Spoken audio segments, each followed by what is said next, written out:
Welcome to Defcon 3. I'm KT McFarland. A major offensive against ISIS is underway in Iraq. Troops there are battling to retake the terror group's stronghold of Mosul, and that city has been under ISIS control for more than 2 years. But what happens next? That brings us to a nonprofit group called the Heraion Foundation. Joining me to talk about it is the chairman of the board at the Heraion Foundation, Martin Rodriguez. Okay, so Martin, what happens after the fighting stops? That's where you come in, and who are you and what do you do?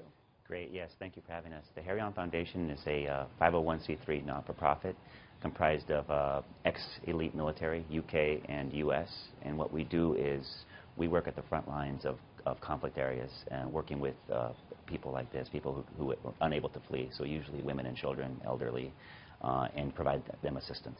Okay, so the fighting stops. Yes. You go in, you see the city of Mosul, and it's in rubble, and there are a lot of orphans, and there are a lot of women and children, and what do you do then to them? Because is there no U.S. program that steps in?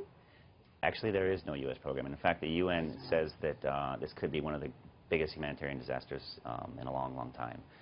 And that's the unfortunate part. I think there's a great plan to retake Mosul. A military plan. A military plan, but there's not a plan for what are we going to do afterwards. And obviously, HERA is a small organization, so I think the projections are up to 1 million refugees. That's something that obviously we can't handle.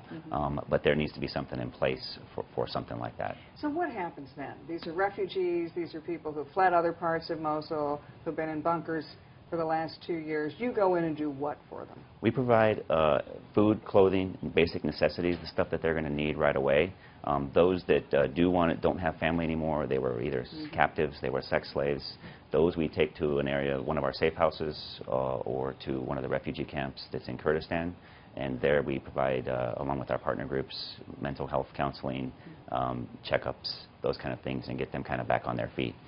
You know, this is obviously one of the big hot-button issues in the United States. What do you do about the refugees in the Middle East?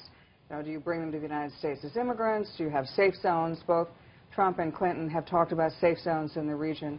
And you've been there, you fought there, you're dealing with these people now. What do you think makes sense?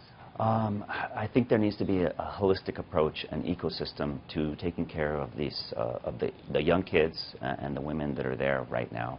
I don't think many of them don't want to leave. Actually, yes, this is where they grew up. This is where their family's at.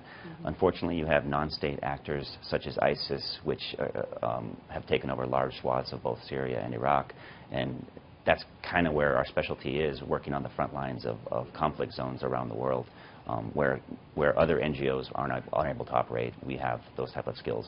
So I think a lot of them want to stay there. We have to have the infrastructure in place to kind of get them back on their feet. So there's no international UN, Red Cross, there's nothing that goes in there and helps these you know, refugees, these orphans, these war-torn victims. There's nothing to help them remake their lives? Well, there is obviously UN support there. There's UN refugee camps, of course. There's other NGOs that do provide, you know, some basic necessities, but they're woefully inadequate for the scope of what is going on. And those organizations don't work at the front lines. For example, we'll be the first NGO to actually go into Mosul. I mean, they go in once it's safe and secure and up and running, civil society's up and running. Yes. So when you tell me what happens if you don't go in.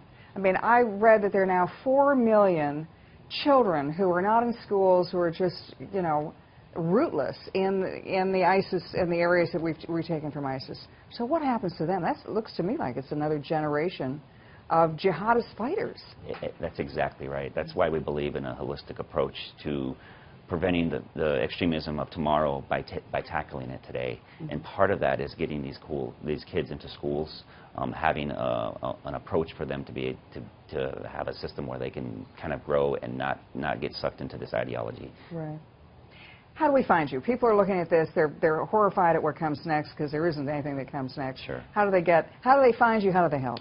Well, we're on social media, so Instagram, Facebook, of course, and then we have our website, so HeraionFoundation.org would be the best way to reach us. Well, I got to tell you, as an Army veteran, and you fought in these areas before, the fact that you're doing this with other British Army veterans and trying to take the next step after the fighting stops, congratulations. You're doing a great thing. Thank you very much. Appreciate it. Thank you. That was Martin Rodriguez of the Heraion Foundation. And that's it for me, KT McFarland, Defcon 3. Thanks for watching.